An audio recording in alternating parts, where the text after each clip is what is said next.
Hindi lahat ng salitang mali, mali. Yung mali para sa tama, matatawag bang mali? May tama sa mali, kaya gumawa siya ng mali. Hinahabol niya yung tama sa paraang mali. Mali ba na ginagawa mong tama ang mali? Makukulong yung tama dahil may pera yung mali. May point ka naman yung kanta na to.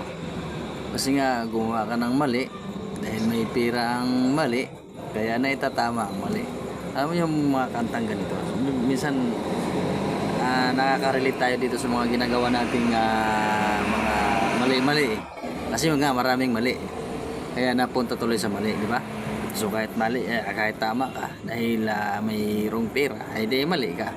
Kahit tama ka na maliit ka na tao dahil yung kalaban mo malaking tao, ay di kahit mali yun, tama pa rin yun.